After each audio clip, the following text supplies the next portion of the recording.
Hey guys, welcome back to my channel and another video. If you are new here, my name is Nicole and I make bookish related content once a week on the internet. Please feel free to hit that subscribe button or at least check out the other videos on my channel. Would love to have you guys stick around. But today I want to discuss some books. Not only do I want to discuss books, but I also want to discuss my other favorite topic, which is Taylor Swift. So today we're going to be starting what I hope is a new series on my channel. It's just going to depend on whether you guys enjoy it or not. So if you do, please let me know in the comments. Please like this video. Basically, we're going to be going through all of the Taylor Swift album / eras and just discussing books that encapsulate that album or era. So look, if this does work out to be something you guys enjoy, you want to see more of, possibly once a month, I will discuss a different Taylor Swift album or era and talk about the different vibes and themes of that album, because obviously the eras are completely different, and sort of the books that I think really capture that album, that era, that vibe, and give you guys some recommendations for books to read. In the comments, please feel free to drop some book recs if you have read some books that I haven't mentioned today that you think would also encapsulate the album that we are discussing. So some of the books might just relate to the overall arching theme of the album, or they actually might relate more to particular songs on the album. Today's video, most of the books I've picked relate more to particular songs, which is fine, but each video is going to be slightly different depending on obviously the books and the theme. Just to let you guys know, if I do continue on with this series on my channel, we are only going to be discussing the albums that Taylor owns / the Taylor's versions. So that does mean that Debut and Reputation, I will not be bringing out a video for those albums and eras until Taylor releases the Taylor's version. And for anyone unaware, at this stage, we have no release dates. We don't actually know when they're coming out. We have our theories.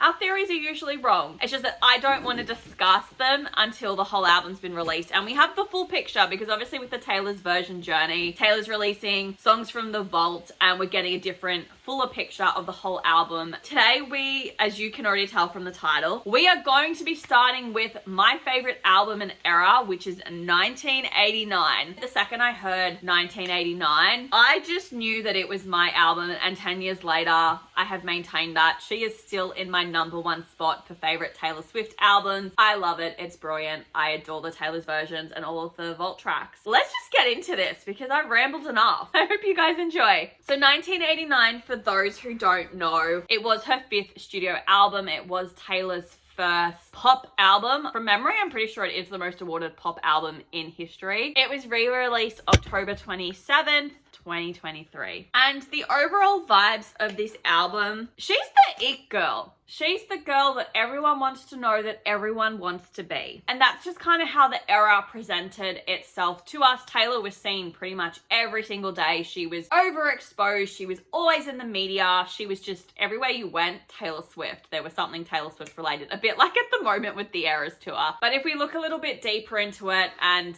if we look at how Taylor's, I guess, re-packaged, re-imaged 1989, especially with Taylor's version, she's trying to make it beach. And every time I see the beach stuff, all I can think is Ken, who's just like, I just do beach. And I mean, the vibes were cool, but I think the beach vibes more match the 5 vault tracks that we got. I don't actually think it encapsulates the entire album. But if Taylor wants to make it more beach, that's her choice, that's her prerogative, it's her album. But for me, 1989 is always the city. It is the city album for me. You know, we're talking like late nights, rooftop bars, finding yourself again, falling in and out of love. Everything is new to you and shimmery and bright, and the future is looking good, but we are going to make some questionable mistakes, especially when it comes to our love life, which I think is a really good way to just sum up your early 20s. That's basically the vibes of 1989, if I could just keep them short and sweet for you all. So I stuffed this up. I picked 14 books. If I was paying better attention, I would have knocked one of them off and just had it as 13. The album does open with the bop that is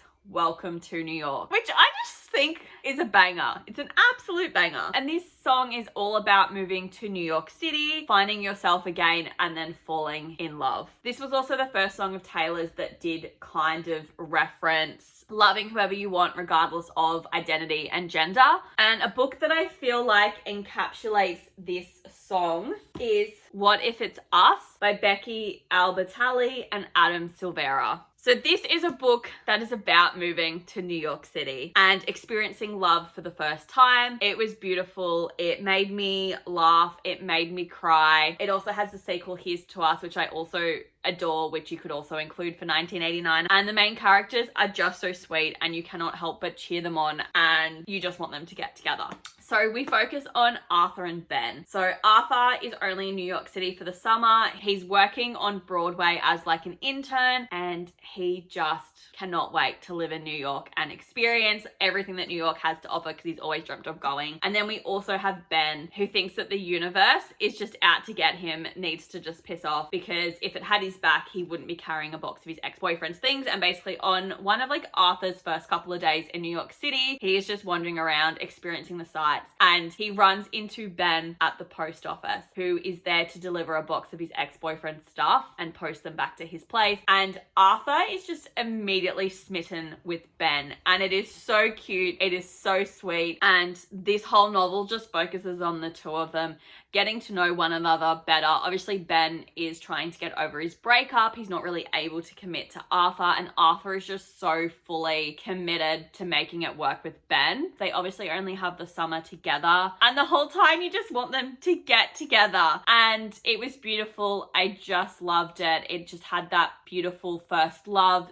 smitten feeling. And with it being set in New York City, I just feel like it really just, it gets New York, plus it is obviously a same-sex relationship as well. I love these two books. They were fantastic, so definitely pick them up. So track 3 on 1989 is Style. Obviously it's rumored about Harry Styles. It's basically about this relationship that is on and off, and no matter what happens and who you date and who you're with, you always just want to be with this person and you know that the relationship's going to work, and like, I guess we're never going to go out of style. Like, it's always going to be you for me. And it's just such a fun, upbeat pop song, and that riff at the start is so good. And the book I picked for that is The Bromance Book Club by Lyssa Kay Adams. So this whole series by her is fantastic. We basically focus on this group of men who are athletes, businessmen, also musicians, all quite successful in their own right. And for whatever reason, the relationships with the women, with their partners, their wives, their girlfriends, or the girl that they're interested in, their best friend, they're just not going very well, and they can't just make the relationships work because they keep stuffing it up. So they decide, in order to make their relationships work, they are going to form the Bromance Book Club, where the whole purpose is that these men get together and they read romance novels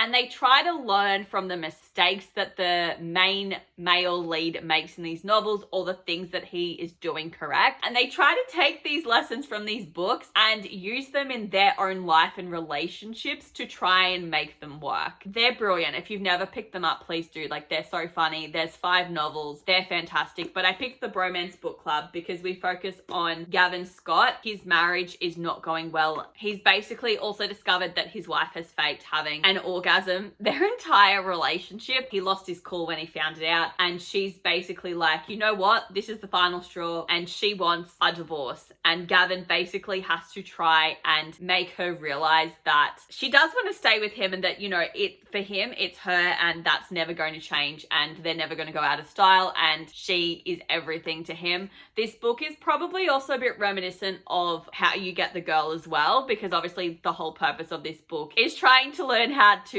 keep your girlfriends, your wives, your partner, and not stuff up that relationship. So it could probably link in really well with that song, but the whole purpose is, this is what you need to do to get a girlfriend and to keep her. But it's brilliant. I really did enjoy Gavin and Thea. I thought they were a great relationship. I will be honest, my favorite novel in this series is The Crazy Stupid Bromance. And then we focus on Out of the Woods, which is about a relationship where you're just so anxious and things aren't going well, whether that's in the relationship or for outside forces, and you just don't know if the relationship is going to last, if you're ever going to get out of the bad negative headspace or the bad toxic environment that you're in. My favorite song off of the album, but a book that I've kind of chosen to encapsulate Out of the Woods is You Deserve Each Other by Sarah Hogle. This is a novel that for the most part I did quite enjoy. We focus on our main characters, Naomi and Nicholas. So they dated, they then got engaged, engaged, and when they got engaged, they decided to move in together, and Naomi and Nick are trying to plan their wedding. However, Nick's mum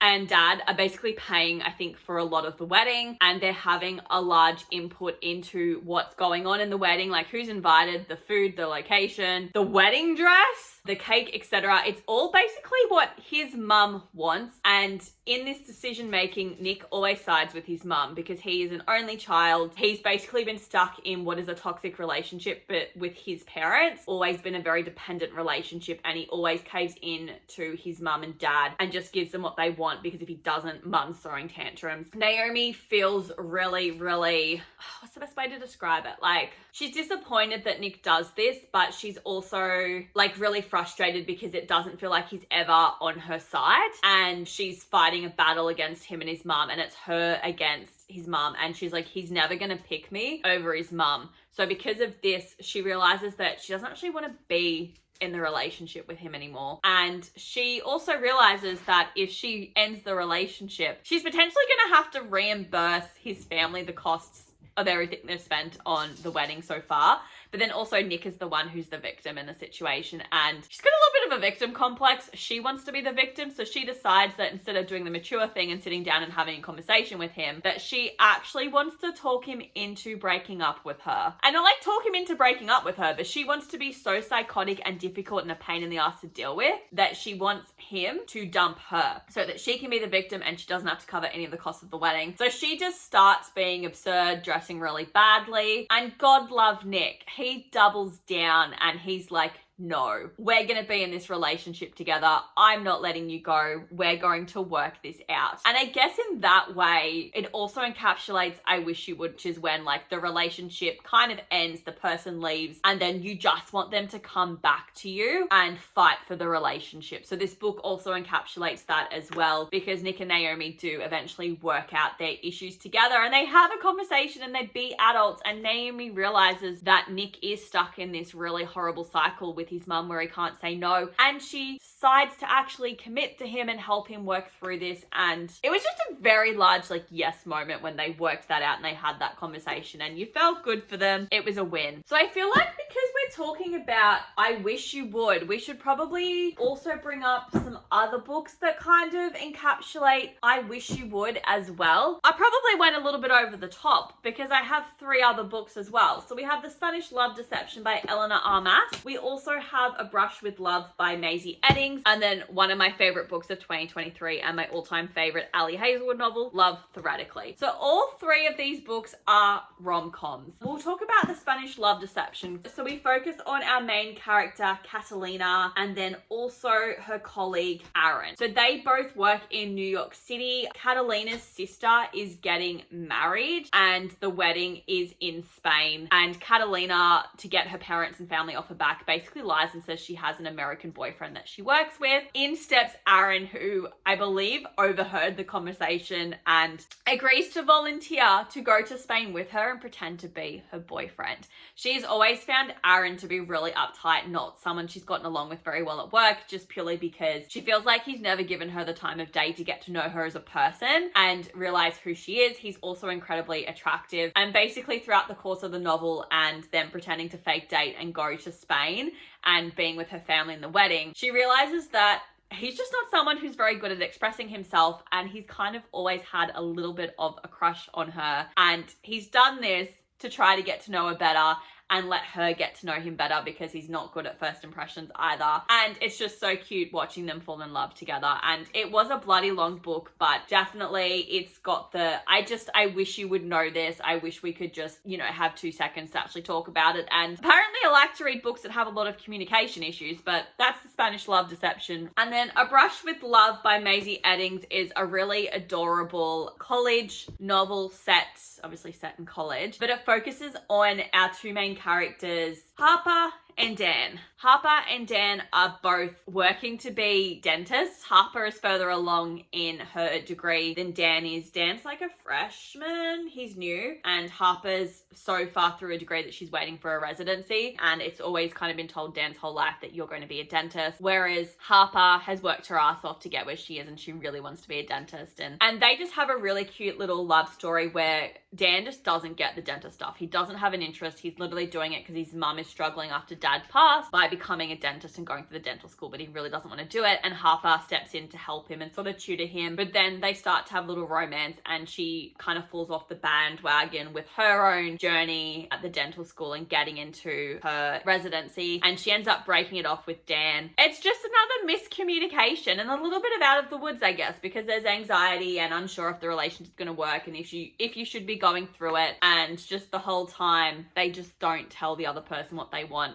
And then at the end, everything just works out purposely because they finally, instead of going, I wish you would, they do. And they tell one another and it all works out brilliantly. And then love theoretically. In this one, we have our main character, Elsie, and then also the love interest is Jack. Elsie, through college, she works in STEM, the STEM field, but to put herself through college, she worked as basically a fake girlfriend, fake dater. She's got this regular client whose older brother is Jack, and she will regularly attend events with him and pretend to be his girlfriend. She makes up a whole new job for herself, so she tells everyone that she's a librarian, and that's how Jack and Elsie know one another. She goes for this role in the physics department at MIT, where Jack is actually on the board for it, and he's actually trash talked theoretical physicists in a paper. It's really awkward because he only knows her as a librarian, and the whole time Jack has always had a thing for her, and she's starting to get a thing for him, but she can't do anything about it because she's fake dating his brother, and she's like, it's not my job to tell you what's going on between your brother and I. You need to speak to him. I can't tell you that I'm his paid girlfriend. The whole book was just sort your shit out. Just sort your shit out and get together, but I loved it. And then at the end, Elsie realizes that the position that she'd applied for was always going to go to this other person, and she felt like a fool, and she just wished that Jack and everyone had been honest with her from the get-go, and it puts quite a bit of a fracture between her and Jack. But they work it out, so it's fine. This book is just, I wish you would. I wish you would. I really do. Let's go into something fun, which is Shake It Off. Was the lead single for 1989, and that song is just stuff the haters, stuff what anyone says, live your life, be happy, be you, because there's always going to be people around that are criticizing you, that aren't going to be happy with what you're doing, that don't like you for whatever reason. And it's yeah, people aren't going to like you, that's life. What you choose to do with that knowledge is up to you, but I'm going to choose to ignore it and essentially shake it off and just not even engage with it and just continue being me. And if being me irritates you, I'm gonna be me more. It's a great message with a fun boppy vibe. So Book Lovers by Emily Henry. This is my favorite book by her, first of all, but we focus on our main characters, Nora and Charlie. They both work in the publishing world. Their whole life is basically just books. So she's the literary agent, he's the editor. Her sister is basically married with kids and just wants a break, wants to get away. So Libby and Nora agree to go to Sunshine Falls in North Carolina for the month of August. And the whole plan is basically just to get Nora to chill out. So Nora is a workaholic city girl who's seen as cold and withdrawn. She's a bit of a neurotic control freak as well. And then we have Charlie, who's the perfect combination of sweet and sarcastic and aloof and brooding. And I think the best way that this one encapsulates Shake It Off is the fact that men are usually celebrated for being so hardworking and so focused on their jobs, whereas women are more criticized for focusing on having a career and wanting to have a career. And this one, Nora just shakes off the hate. She's I love to work. I'm hardworking. I'm going to be at work. And you guys can just deal with that. This is who I am. And I love that the book celebrated that and kind of just shook off that sort of criticism that women face in the workforce. But the ending of this one had me squealing. I really loved that Charlie and Nora just worked out their shit and they could get together. Brilliant.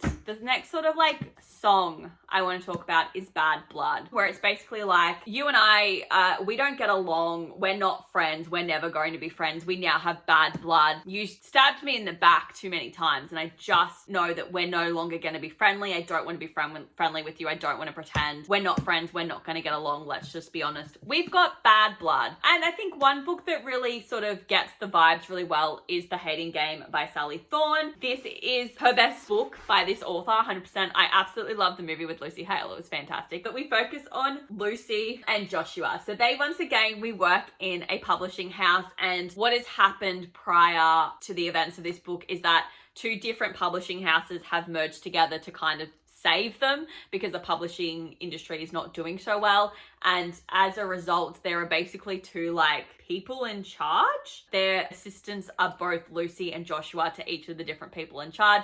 They have to put up with each other every single day. Lucy just can't stand him. She's like, we've got bad blood. We don't get along. You don't like me. I don't know why. I've always tried to be really, really nice to you and it just doesn't work. I just thought that this sort of encapsulated more of like the bad blood vibes at the start of the book. Whereas obviously like we get into it and realize that Josh is just in love with her and doesn't know how to tell her. And there's actually not any bad blood when we get down to it. And he's actually got more bad blood with his family, who really dislike the fact that he's gone and got himself this assistant job to an editor and not actually followed in the family footsteps of being a doctor. And then the other one, which I thought was really, really cool to include for bad blood, is Red Queen by Victoria Aveyard. This is one of the two fantasy novels. We basically focus on fantasy society where people are segregated in society based on the color of their blood. So your blood is either red, which means that you are a commoner, you are a peasant, you are nobody in society, or your blood is silver, which means that you are an elite individual in society and you should have superhuman powers. So obviously it's a cool take on the bad blood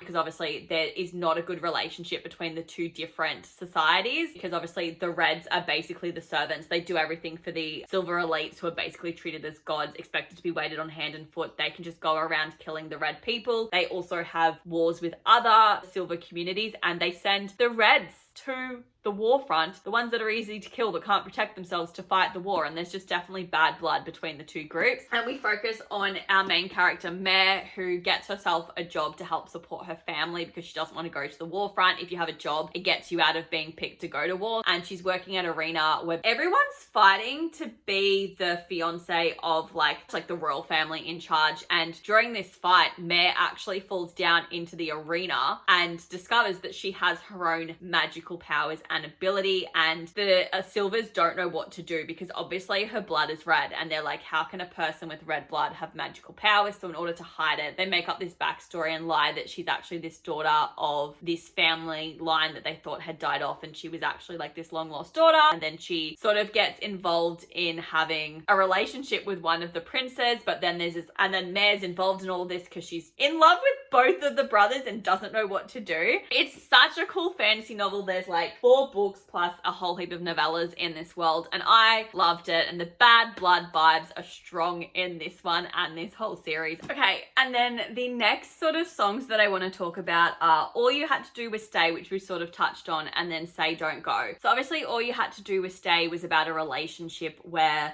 the guy walked out and the girl's like, we could have been together if you had just stayed and been honest and committed to me, but like once you say bye, I'm gone. That's it. Like, I'm not sticking around. I'm not going to do this on and off thing. Like, that's it. We're gone. This is also track 5 on the album. It's meant to be more of our kind of more emotional, hard-hitting song, but obviously with the music, it's just such an upbeat bop. And then also Say Don't Go, which is one of our vault tracks and the only one that I'm going to be discussing in this video, which is also like the same vibes as All You Had to Do Was Stay. It's basically like, please don't leave. I wanted you to stay. Like, I love you. I want to be together, but she just can't get that commitment from the guy. And a book that I think encapsulates both of those songs is Happy Place by Emily Henry. And we focus on Harriet and Wynne, who were the perfect couple. They had a whirlwind romance. They were together in college and then they end up getting engaged. Wynne's gone home to help out with his family and help out with the business there. And the relationship has just fallen apart. And Harriet just can't really work out why, where she went wrong. And then they end up having a girls' weekend because one of the girls, her parents own like this lake house and they used to go there all the time in college, and they find out that her parents are actually going to be selling the lake house. They decide to have a final trip at the lake house with all the girls. They rock up there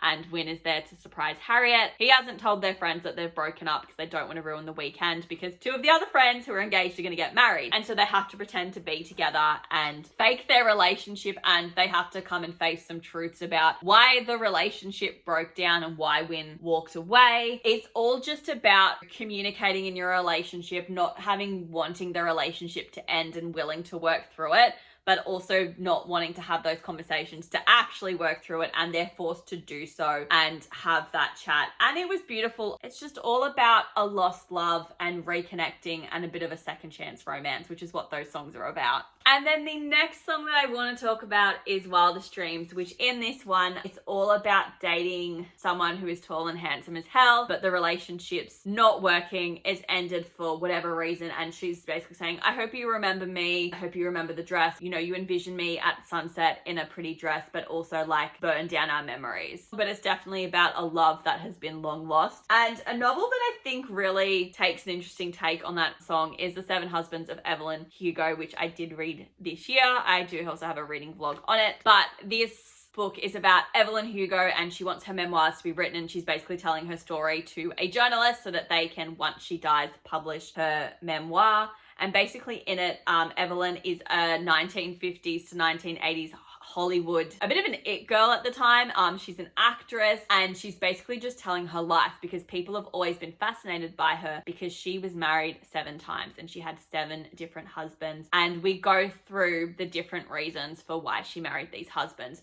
So majority of like the relationships and the marriages, not 100% legit. Some of the men she has legitimately loved. Some of the men are good friends who are actually gay. And as such, you know, some of the marriages are a front. A lot of them are a front, because in between all of this, Evelyn is actually in love with somebody else, but she can't come out with that relationship and the person that she loves. You know, she's reminiscing on all of her memories and everything that she has lived and getting her story out there, because she wants the world to know the truth about who she is and who she actually loved and her life story. And it was so beautifully written, and there's glitz, there's glamour, which I feel like Wildest Dreams is a bit more of the glitzy, glamorous song. I know the music video definitely had that sort of theme in it. Her true love that she has, they are on and off. The relationship doesn't work, but she's always thinking about that person. She's always remembering that person, but the relationship is burnt down, and she doesn't know if that person remembers the good things about their relationship, or has she burned the relationship down in their head, which is how it seems. You know what? I'm actually only going to do 13 because I've been talking for 50 minutes, which is I Know Places,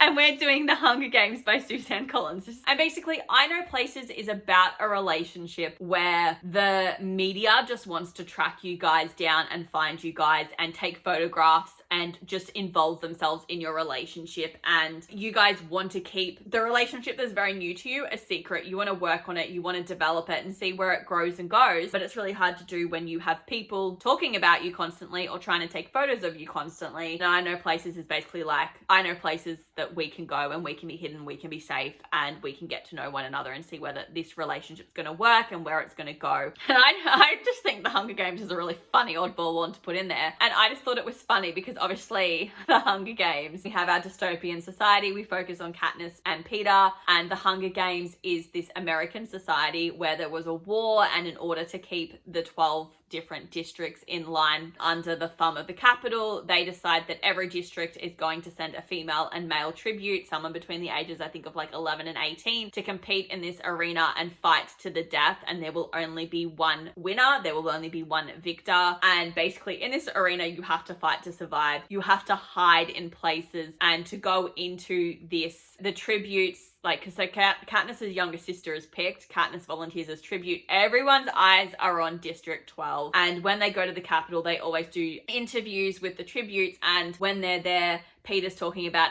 you know, how there's this girl at home that he's in love with, and the host of the show who's just like, oh, well, maybe you'll be able to, you know, go back and see her. And it's like, that's not going to happen. Like, she came here with me. And so immediately everybody is just hooked on Peter and Katniss and their love story, and all the eyes are on them, and they have to pretend and put on a show for the capital whilst they're fighting for their lives and trying to survive. And they're trying to find places to hide, to have conversations. And in amongst all of this, they do do sort of start to fall in love with one another. Peter's always been in love with Katniss, but Katniss had no idea. And it's really sweet and cool, and I just think that this is a really fun, interesting take on I Know Places. And then the 13th and final book that I am going to discuss is for the prompt How You Get the Girl, which is a song that I've already spoken about, so I should have mentioned this one earlier. But basically, it's all about what you should do to land yourself the girl that you want to be with. You know, this is what you need to do to get her. And then the second verse is like, this is what you need to do to get me. And it's a really cool, fun, boppy song. And for that, I have picked To All of the Boys I've Loved Before by Jenny Han. And we focus on our main character, Lara Jean, who for everyone she's ever had a crush on, she writes them a letter. Not that she ever tells them, and she keeps them all and hides them. And basically one day, all of these letters make their way to the boys that she's written them about, and she is horrified because she's basically like, I had a big crush on you, this is what you needed to do, we could have dated, it would have been great. And it's really awkward because one of them is like her neighbor that she's been friends with for years that's actually dating her older sister, but then they break up because her older sister goes to another country for uni. In order for her not to have to like fess up and actually talk to him, she pretends to fake date Peter, who also received one of her letters. It's just so cute watching Lara Jean and Peter fall in love with one another. It's just such a good how to get the boy, how to get the girl story. It's fun, it's cute, it's like the perfect little YA rom-com, and it's fantastic, and I thoroughly enjoyed it. I hope you guys enjoyed this video and some of my book recommendations for 1989 Taylor's version. If I have not mentioned a book that you think fits the vibe, the songs of 1989, please let me know in the comments below. Share it around with one another so people have some book racks for this album. But if you guys did enjoy this, please give it a thumbs up. Let me know as to whether or not I should continue doing this series on my channel. Obviously, I'm not going to do them in order, and I'm going to mix up which album I do when, but if you did enjoy it, please let me know, and I will see you next week for another video. Bye!